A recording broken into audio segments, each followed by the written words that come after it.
So let me introduce myself or reintroduce myself. My name is Sandra Garcia, and I am the founder of Encounter Your Potential, a New York City-based marketing, branding, and diversity consulting firm. So you might have noticed by now that I've been doing quite a few interviews, as well as discussions and conversations with small business owners, leaders, and visionaries. And this is really because I love to learn. And I realized that one of the best ways that I learn is by hearing from other people's experiences and journeys. So what I've decided to do in the spirit of sharing is gather all these conversations and discussions that I've been having and make sure that you let me know what you think about them. But I love to hear how people introduce themselves. So who are you? Okay, well, especially in the context of today and talking about, multi-hyphenate success, being multi-hyphenate essentially means applying your skills and your acumen to different businesses, projects, etc. So it's the ability to leverage your skills to create different streams. It's what I tend to define it as in the context of business.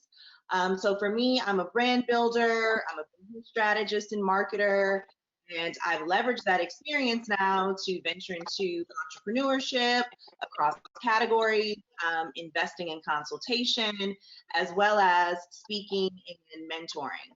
So, sometimes it is difficult to just give people the one word, answer as to what it is I do. But I feel like, especially in this day and age, with all of the technology we have to leverage and, just the ability to optimize our businesses and interests a bit more, is so doable to be hyphenate. And a lot of times I'm more so focusing on my, skill set more so than I'm focusing on any said role, if that makes sense. So that's like my best way to kind of break down this whole notion of, multi-hyphenate success and just what it means to dive in that way. So when I hear multi-hyphenate, and I'm just going to jump into the conversation because I'm a naturally curious person. And can I just say that we have quite a few questions here, and Kelli cannot see them, so I'm going to be guiding the situation. But I am just so impressed with the questions so far, so I will be getting to them. And Kizzy, thank you. She said my lip color is popping. I tried. I literally came in from a workout. So I am present, and I wanted to give you guys good color because we're talking about the 10 nail bar, and a part of the conversation is going to be how many colors you have in your collection. But when I hear multi-hyphenate, I also... Sorry. Yes, my computer froze just a little bit. But when I hear multi-hyphenate, I also think of multiple streams of revenue. So when you decided or when you realized you were a multi-hyphen, is it because you were conscious of the streams of revenue that you were creating for yourself? No, honestly, for me, I was just in an existing career and position that was very fruitful, and it added so much to my experience. But I knew that I was feeling a bit antsy and a bit unfulfilled, and needed to really mine for first, what are my unique gifts and talents? What skill sets have I honed? What am I confident in doing and moving into next? And I realized that it wasn't just one thing. And so it became my goal to figure out how to essentially, be more purpose driven and do it in different areas. So I don't even know that I was thinking at the time, oh, I just definitely want different streams of revenue. But I mean, I do encourage that if you're interested in anything related to building business, revenue should be involved. But I will say it was more so just born out of a desire to change my, current career status and position and move into other areas that I was more passionate about. Mhm. Okay, so speaking of your current, what were Mhm. you doing before? Mhm. And tell us what you're doing now. I think we all have an idea of what you're doing now, but let's Yeah. hear it from you. What were you doing before? So what I was doing before is I worked a majority of my career previously for the marketing communications firm ran by my father. It was a family business. It was once one of the largest minority-owned businesses in the country. We serviced Fortune 100 companies as well as facilitated a lot of brand partnerships. And the majority of the time that I was working there, I was rooted in procuring new business as well as internally identifying ways to increase and maximize profit. I also had the unique, opportunity to essentially learn what it took to run a business. So as a result, I gained some invaluable experience that I knew I could directly apply to my own ventures. And it was just about like what venture that was going to be, in addition to building the confidence to actually leave my current situation and go out and do that, which, could be a whole separate grow with Google, seminar ultimately. But, I was going through personal transition. I had been feeling a little unfulfilled and antsy in my current career for a while. So I started to plan for my next move. Um, and for me, it was about, whatever I do next, it's obviously identifying a void or need, and, a business that I would enjoy going into, something where I can apply my existing experience and skills, and a business that I could scale. So that was kind of like my list of criteria. Fast forward to today, again, I leverage those skills that I mentioned earlier, and I've now applied them, just to different ventures and categories. So, as you mentioned, I'm the co-founder of the 10 Nail Bar, which is a nail bar destination that elevates the routine beauty treatment. I do that in conjunction with, I call her my sister partner friend, Annika Jackson. I So love that. a really powerful partnership, which I'm always happy to discuss that more as well. So that's one venture that I'm very committed to, and a business that checked all of my criteria. I also have consulted with smaller brands as well as influencers and talent to help them their build their brands. I've advised and invested in other businesses. So essentially, I have found a way to apply my skills and my experience to different ventures that I can add value to and that I enjoy, working within.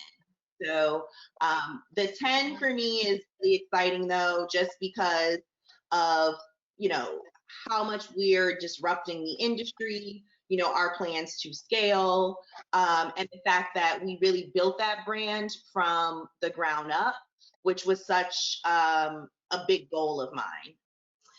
Um, this is Taylor from Detroit. She's so proud of the 10. Can you give some advice on how you activate partnerships with other brands in your company? Okay, yeah. So for us, we've done a lot in the way of partnerships as it relates to retail. We've done a lot in the way of partnerships as it relates to event activation. And I think what we look for, as well as PR and promotion, and I think what we look for is, identifying brands that are like-minded in their, I guess you could say, approach, as well as, just how they represent themselves as a brand, but aren't direct competitors. So, there could be brands that I admire a great deal, but if you're offering any like service that I offer, I'm probably less inclined to partner with you. However, for example, you're from Detroit, Taylor.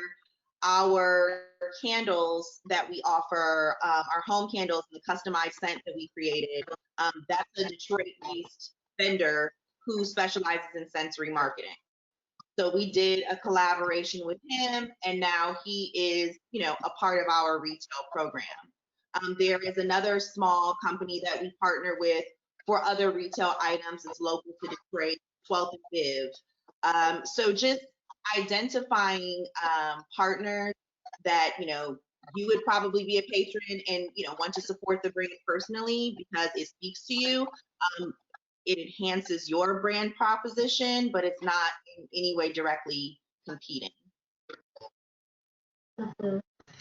So Kelli, you have a background in marketing. So you just answered that question in regards to partnership. So can you just share with us, we have a question from Amber Lewis. Can you speak to how your previous marketing experience aided in your current business endeavors and the concept of trusting your process and journey? Okay, that's a great question. So for me, I think marketing is, hugely important to any brand, right? So obviously there's the operational side of things. You have to make sure that your house is in order, but you can have the most perfect looking house, and if no one knows that it's there or what it's there for, what good is it? So for me, I just am a firm believer that my experience is vital to the success of business.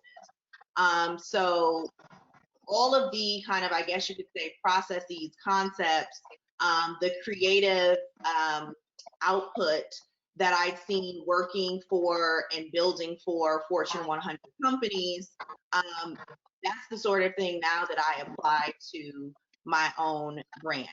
I think the beauty of marketing in this day and age is that in a lot of ways, so much of it can be self-taught. I'm learning something new all of the time. This quarantine time even has provided, the silver lining is that it's provided an opportunity for that much more learning. And so I'm happy to stay in touch with people and even share some of the tips, tricks, and tools that I've learned even as of late. But don't underestimate its power. For those of us who are trying to add another hyphen or to explore another area of interest, consider the economy right now and considering current events. There are things that are getting impacted negatively, but there are other areas of business that are seeing maybe a spike. What would you say to someone who's looking to take advantage of the now? Are there any areas of opportunity you feel like you noticed that should be taken care of, that our communities should be more mindful of, and that you don't see enough of us like paying attention to? I definitely think two areas and it's e-commerce based essentially, but I think obviously you talked about it in your presentation, how, not only is e-commerce huge, but given the climate, it's only increased. And a lot of times it doesn't even necessarily need to be a product. Products are fruitful as well and can be a great pivot for your business, depending on what you're in, but it's also your knowledge. Like you can't underestimate, just the knowledge that you have in your particular line of business or area of expertise. You never know how many people want to know more about specifically, what you're doing or what you know. So I would probably also say, like, don't be afraid to figure out ways to share your knowledge and, and charge people for something that maybe they would be buying a book for, or just throwing it out there. I think we're just going to see a lot more of this virtual interaction and this need for e-commerce and just an overall online ecosystem working in tandem. Mhm. Yeah. And what I like to say from time to time is that if you look at 5 years ago, 10 years ago, 20 years ago, a lot of the things that I consume now wasn't normal. Um, we weren't just getting into random people's cars outside of taxi cabs to get to a destination, but we are so familiar with Ubering.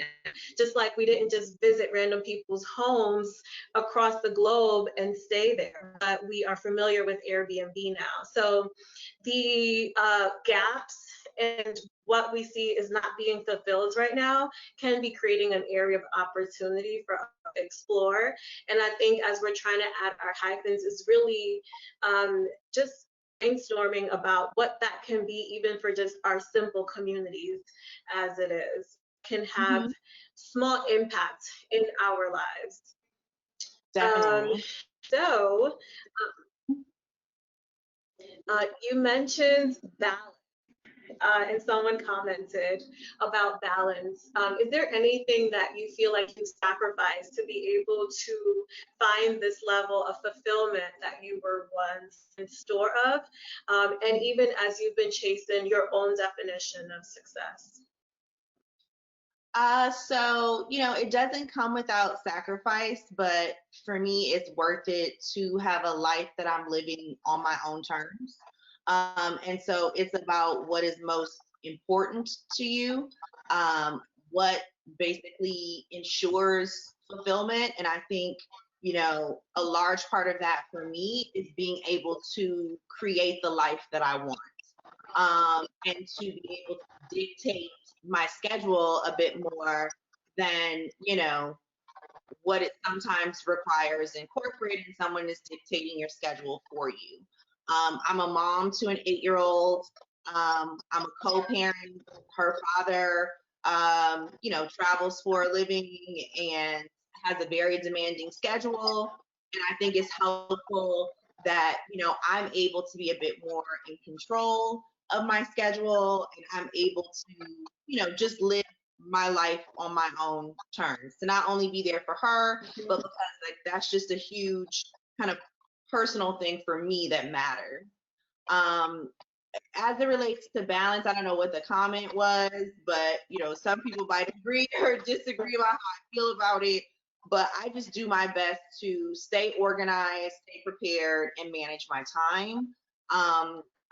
When it comes to doing this with with a daughter, with a young daughter, I basically build my life around hers. So whatever her schedule commands, I start there. My calendar is populated with that, and then I build around her.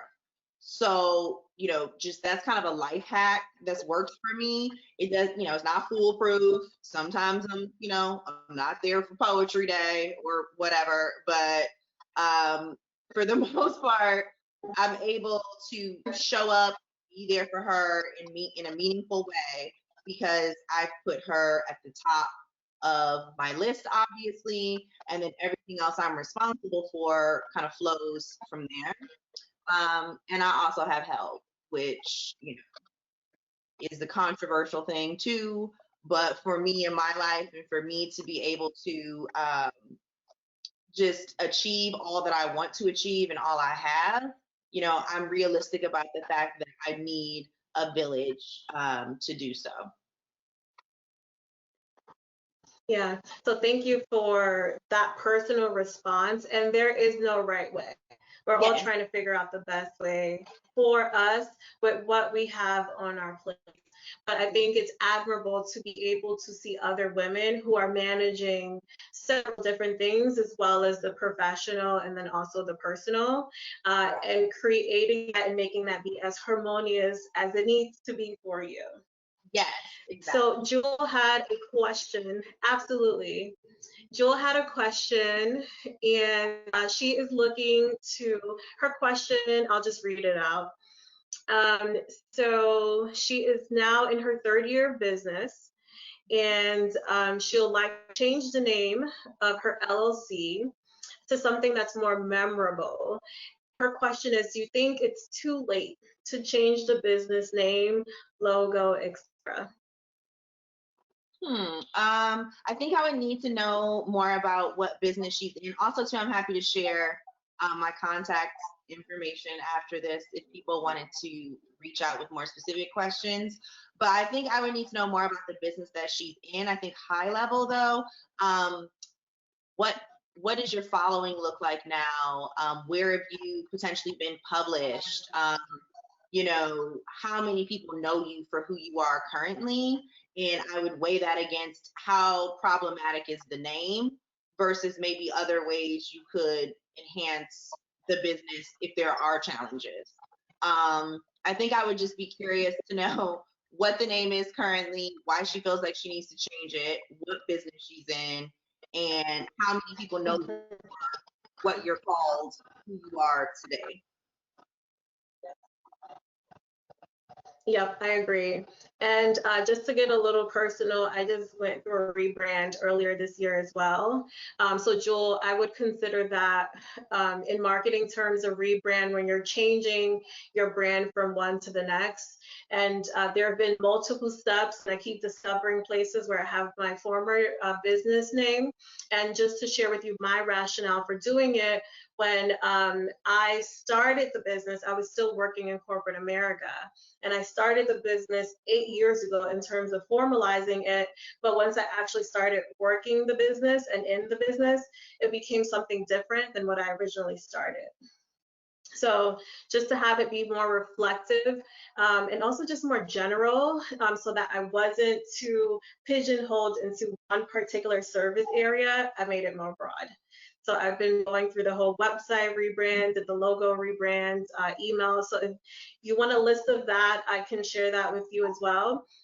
See if there's anything in particular that you wanted to share about your experience in building your brand to be a multi-layered brand, or if there's anything that you wanted to share in terms of pivoting, transitioning, and creating new avenues for yourself. I think for me, it's just, again, it's high level, but it shouldn't be underestimated. Is like the mental fortitude that is necessary to really step out and, trust yourself, see your vision through, as well as take on the challenges that are going to come along with it. It is an ongoing thing for me. It is something that I'm constantly, working on. And it's a real commitment to building, that level of mental fortitude and having your mindset be in a place where you could really, tackle and achieve a lot of what you want to achieve. So thank you so much. This was fun. This was a lot of fun. Yes. And I hope that this was also helpful to everyone who attended. You'll be getting a follow-up email from me, and you can feel free to respond and to share feedback and what it is that you need from us so that we can support you. So until next time, we are done. Okay. Thank you, Kelli. And thank you, everybody. Stay safe.